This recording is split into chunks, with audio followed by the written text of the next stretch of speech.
of the hardest things to accept as a gardener is that not every season, not every year is going to be a banner year. In my case, I'm already noticing that at least in terms of tomatoes, things aren't shaping up as well as they were last year. It's just a fact of life. Even after you get over that early garden learning curve where you struggle with everything and everything seems to fail, even after that, there's good years and bad. And it's important to accept that. But it's also important to analyze, what maybe you did wrong and how to do things better the next year. And that's part of what this video is going to help me with, is to get my mistakes on record so I can go back, look at them, and then do things next year. That's basically going to be the theme of today's video. Also I'm going to give just a walkthrough update of where my garden stands in mid-June here, because not everything is failing. I'm going to try to actually, go against my typical personality and not just focus on the negatives and show some of the stuff that's going well too. So without further rambling, let's get into it. All right, one quick big change to the garden is, as my handful of returning viewers will notice, my chicken pen and coop is gone. So that whole thing kind of went sideways on us. We had 2 of our chickens randomly die. I guess they were old for chickens at 3 years, not super old, but I guess some people have been telling us that sometimes chickens just kind of drop dead for no real reason after a certain age. And that fate befell 2 of them. And after a quarantine period, we finally decided to, instead of getting back into backyard chickens, we rehomed our remaining one. We disclosed, of course, the death of the other 2. Weren't going to try to spring anything like that on other people, and then just opted to take down the coop, and this is going to be a nice space for yet another garden bed, and just increase my grow space a little bit for next year.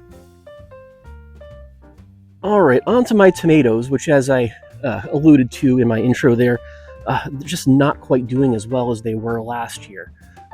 So here I have a canning paste tomato variety called Canestrino Deluca, originating in Italy, I believe. And these are actually really cool looking tomatoes, especially as they begin to ripen up. And you can see here I've got some good trusses of fruits, taking absolutely forever to ripen up, but that is the nature of tomatoes, unfortunately. There is some blossom end rot I'm seeing on some of these, but not a ton, not as bad as in prior years. I'm trying to actually find a couple examples of it right now. Not really worth looking at blossom end rotted tomatoes, so I'm not going to try too hard there. But I think I have that fairly underhand in this bed. So here's what I did wrong in this bed this year. My support structure wound up being woefully inadequate. I cheap out on things, not because necessarily I'm cheap, but because I have a really limited budget to do garden stuff with. I opted for a drop string trellis setup with wire rope strung between these tees made out of 2x3s. And as you can see, absolutely everything is just sagging and drooping. I wasn't really able to get the string trellis set up to keep my plants vertical. So I have a big bend here, and there's a lot of fruit touching the ground. If I lived in a wetter environment where we had wetter summers, this would be absolutely unacceptable. I'd be seeing a lot of rot and fungal issues, but because we're always bone dry, I'm getting away with it. But next year, I'm not going to be doing this with my indeterminate tomatoes. The other problem that I run into with the string trellis setup is wind. Sacramento is actually a very windy location. Every time the weather changes, we have a kind of breeze. We call it the Delta breeze. It comes off the ocean up the river valley. And, periodically we get fairly windy days with 15 to 20 mile an hour gusts. I haven't had any tragedies yet, but I think it's a matter of time. These plants just whip around in the wind on those days. It's pretty anxiety inducing. So what I'm really thinking is the way to go for me is just to buck up, save up the money, and get some heavy duty 8-foot tall or taller tomato poles. And just for my indeterminates, I'm going to be pruning everything down to a single, easy to control stem, and just train it up a single pole. grow more plants, you know. I really like the single stem method. I did double stem this year, and as you can see, that's proving hard to wrangle and manage. Everything wants to kind of bow out in different directions, and it's just not working out. It's feeling chaotic, and I'm not a person who likes chaotic conditions. I really just don't. It's part of my personality. So this has been kind of bugging me this year. And overall, you know, there are some good fruits on these plants, but I have the feeling I'm just not going to get as much as I grew last year. When you factor in the problems in some of the other beds that I'm seeing. I grew 466 pounds of tomatoes last year, which seems like a lot until you start boiling it all down to make sauces and stuff. Then it reduces down really quick. My estimate this year, I feel like I'll be lucky to get 100 pounds, which will be a disappointment. But at the end of the day, what can you really do? So here are my two blue beds. I have a variety Super Sioux, and these are a real bummer too. They started off really strong, and as you can see down low here, they started setting some good trusses of fruit. The one in the other bed here, fruits are actually bigger. This bed's doing better in general. And then they hit a wall plant health-wise. I noticed that even with the shade cloth up, and it hasn't been all that hot, they've been drooping and wilting in the sun. And they kind of stopped putting on new growth. These are touted as an indeterminate variety. So they really should be continuing to grow throughout the summer here, but they've hit a wall, and the fruits higher up the plants are stalling out as well. They're not growing to be as big, and they're just kind of stuck in that hard white immature phase. My worry with these is Fusarium wilt, or another fungal wilt disease. This plant here was especially affected. I was getting a lot of yellowing and dying leaves, especially up one single side of the plant here. I basically cut all the dead leaves off of this, leaving the stem and just hoping that there's enough life and health left in it to get this big truss of fruit here to mature and ripen. But the reason that I'm suspecting Fusarium wilt is it's characteristic of that disease for it to affect one side of the plant first, and that's exactly what happened here. That could be kind of a tragedy because Fusarium wilt fungus can stay in soil for like 10 years. However, I have read that you can do a cover crop of yellow mustard, and after it flowers, till it in, and it will act as a biofumigant to kill off fungal diseases. So over the winter, I'm going to have to actually shut a lot of these beds down, not do any kind of a winter crop in them, and really recharge them, probably do the cover crop, take care of any fungal issues, hopefully, and then rotate tomatoes out of these beds. I've been growing tomatoes in these beds for 3, maybe 4 years in a row, and I think they really need a break from that. Real quick, the Boston pickling cucumber plants that I am growing up these trellises on the end here are actually doing really great. Look at this guy here. I was almost going to not grow this variety of cucumber this year just because last year was so hot and they just didn't do well, but they're going gangbusters this year. It's a trickle-in kind of a situation, but I am now making, about a quart of pickles, every couple of days. So that's one of the things that's going right this year. That's pretty cool. Really have to remember to pick this later today. You always want to get cucumbers before they turn yellow. If you don't, a fully ripe, mature cucumber signals to the plant that it's, done its thing, it's created seeds, and it's time to die. So always want to get them green. Yeah, this bed of Super Sioux tomatoes here really isn't, it's doing extra bad. You can see the plants just never filled all the way out. I'd be interested to know if anybody is watching this far and you've grown Super Sioux tomatoes, what was their growth habit like for you? They're touted as being either, depending on what source you go by, an indeterminate or semi-determinate, but these really just grew bushy and then stopped, a lot like a determinate. So I'm just kind of curious if this is normal or if I have a problem. Again, these really, they just wilt hardcore in the afternoon sun. It hasn't been that hot, And even my squashes aren't wilting on those days, and squash love to wilt in the sun. Let me see. You can see here. I'll break this off if I can.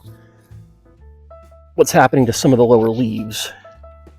Now, this isn't necessarily indicative of a disease. It can be, but also it's just perfectly normal for, the lower leaves on larger plants. They don't get as much light, and they do just naturally start to yellow.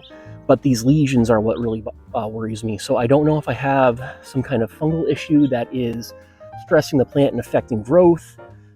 If it's something more manageable like blight, which can be prevented or mitigated rather to a degree by antifungal sprays, or if it's something in the soil, and that's the real nightmare. Anytime something's affected the soil, it's much harder to deal with and can stick around for a very long time. These beds are going to need a lot of TLC over the fall and winter here. All right, this row of beds here are my slicing tomatoes, heirloom slicers, primarily Cherokee Purple. And man, Cherokee Purple are just my old reliable standby. These always do really well for me. I had some problems early on in this bed here, a lot of stunted plants and stuff like that. And interestingly, I gave them a little dose of Miracle Grow. I didn't overdo it there. And once I got the shade cloth up, man, shade cloth is miracle stuff, because even when it hasn't been that hot, the sun can be super intense and just really kicks the crap out of plants. But I got the shade cloth up, did a little fertilizing, and things actually really took off. So I'm going to get a decent amount of Cherokee Purples at the very least. Also, the other two slicing varieties here, I've got Virginia Sweets. Those have started to rally and producing fruit, as you can see here. And a couple of a new variety to me called Zapotec Pleated, which is what this guy right here is. And again, some nice trusses of fruit forming at the bottom. So you can see we have a little bit of breeze kicking up, and you can see everything kind of swaying around. This is a mild example.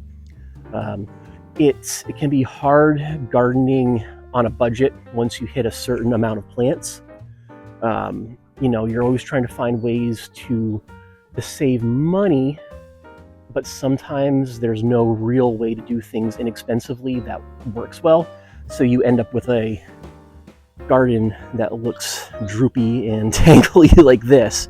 So I'm still working on it. It's my life goal one of my life goals, to come up with gardening methods that maximize production, and won't break the budget. Because let's face it, what really is the point? Does it make sense to spend more on your garden than you would at the grocery store? This should, in my mind, be something of a money saver. And I've gotten there to a degree, but I would like to get my input costs down a little bit more. All right, and honorable mention here are my cherry tomatoes. Cherry tomatoes are great, but I just don't spend too much time and focus on them because they're, typically so prolific. They're really a salad garden kind of a thing to me, something that you go out and grab a handful of when you want them for a meal. They're usually pretty hardy. They're not as affected typically by diseases and ailments. They don't need to be babysat like slicers and paste tomatoes often do. This one here is a new to me variety called Isis Candy. I've tried a few that have started to ripen up, and they're really good. They are sweet without acidity. So it's not like a Sun Gold, which is sweet but still has that kind of acidic tang, which is good. Don't get me wrong, but these are a very mild flavored kind of a sweet, which it's just always nice to have varying flavors to mix stuff up. All right, while I'm still over this section of the garden, let's take a look. Got an extra bush Delicata squash that is doing fairly well. I'm getting 3 little fruits out of this. These do get bigger. What I'm noticing about winter squash is the smaller the container, the smaller the fruits tend to be. So I don't know if there's a correlation between constriction of roots and fruit size, but across the board, the bigger the bed, the bigger the fruits I tend to get. I've got a zucchini over here, and then I've got 2 more out front. We're overrun with zucchini. Oh God, I got to pick another one this year. Last year, because of the early heat, our zucchini didn't really do all that well. So I compensated by growing 1 more plant than I usually do. and we have a fridge full and really don't know what to do with it all. It's a pretty common thing for people who grow zucchinis. Along my back trellis here, my back garden rather, I have a line of asparagus beans growing. They're a good hot weather alternative to, your more green string bean varieties. And then on the end, I have some Armenian cukes, another old standby for the summer started. The peppers here I have are Marconi, which are a bullhorn-shaped red pepper. You'll let them ripen up. I had a Anaheim chili mix in, and this is already has produced quite a bit. Try to get my hand out of the way so we can see. This has turned out to be a great pepper variety for us. They don't get hot for us. They're basically like a sweet pepper, and we just use them as such. And I have a few Cubanelle plants that are producing. Again, this is another bullhorn-shaped sweet pepper. It's been nice to be able to come out here and pick these whenever we need to saute up some veggies for a meal or throw them on a pizza. Two of my standby Rio Grande tomatoes, determinate sauce variety. I'm probably going to regret not growing more of these this year. I wanted to try new varieties, so that's how I devoted the space. And these were always such a good producer for us, and they don't get blossom end rot as much as, say, like Romas and San Marzanos did for us. So probably going to regret not doing a whole ton of these again, but you got to try new things every now and then. I think my winter squashes are going to be the big success story of the year. This bed here is a butterbush, which are a bush variety or a short vine habit butternut squash. And these, in spite of taking some major slug damage early in the season, have really started to produce. I think I counted something like 11 or 12 good-sized fruits in this bed. Most of them will be in this size, which is smaller than like the Waltham butternuts, but I'm guessing that's a good 2 to 3 pounds a piece. It's really not bad. And every now and then, you'll get a really hefty one like this guy here. Every now and then, but most of them are in the range of like this one. This bed here is of a new to me variety called Thelma Sanders sweet potato. It's a kind of acorn, and I counted out of these 3 plants, I think 11, and a lot of them are size like this. That's got to be a 5-pounder. I don't actually like winter squash that are huge. Most winter squash recipes, they call for like a cup or 2 at a time. So if you get a 20-pound squash, that's great, but then you have to take time to either freeze or unfortunately discard the rest, after a meal, because you have 19.5 pounds of squash to figure out how to deal with after you use what you need. And another squash variety I'm growing. I've grown this in years past, and I love them, if not, for no other reason from what they look like. This is Golden Nugget, which produces these little, mostly baseball to softball size pumpkin-shaped fruits. And as good as they look, they also taste really good. I got a double, 2 flowers were fused into one, so that's kind of cool there. Never had that happen with squash before. But I'm guessing, probably between all my squash plants, I'm definitely going to get at least 100 pounds this year, which makes me happy.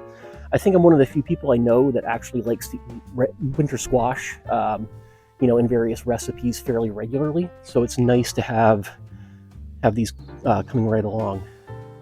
More bush delicata squash here. I want to show off this plant, especially because these are huge.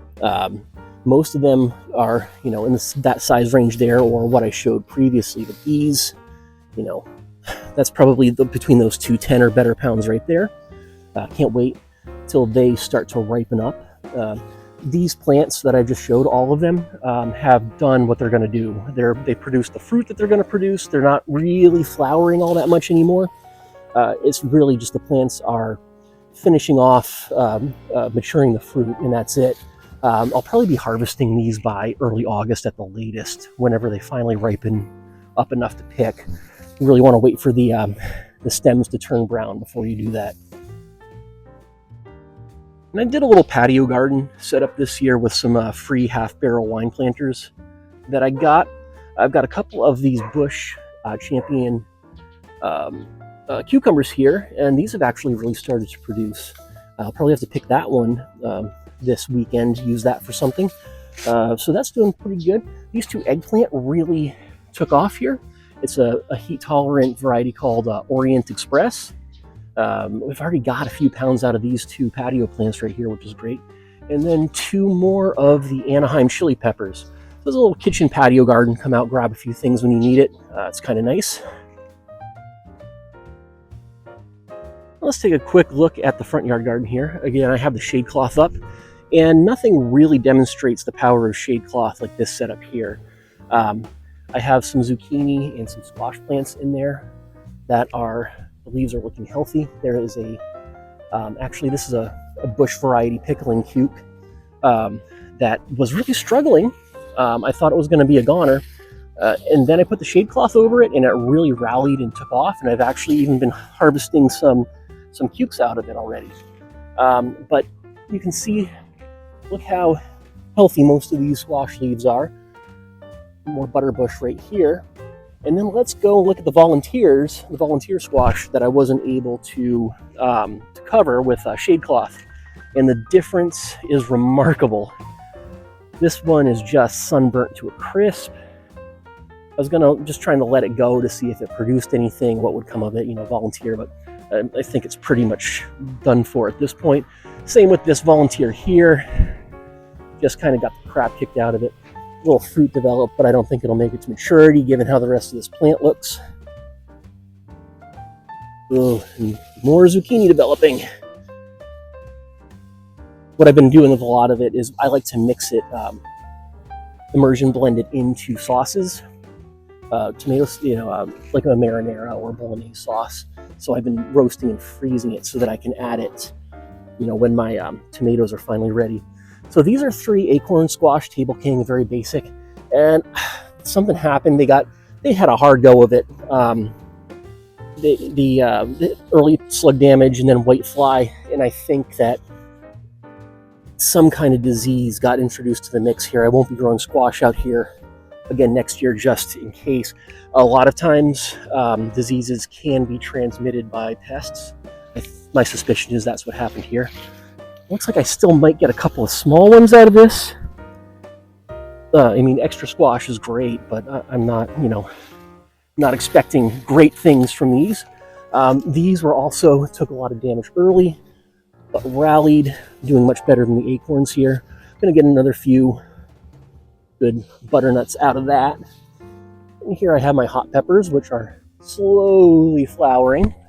Number of varieties. I have some Ghost and Serrano and other things. Here are my poblano peppers, which are producing, but way smaller than I expected. I'm letting these ripen up to red so that I can grind them into a chili powder.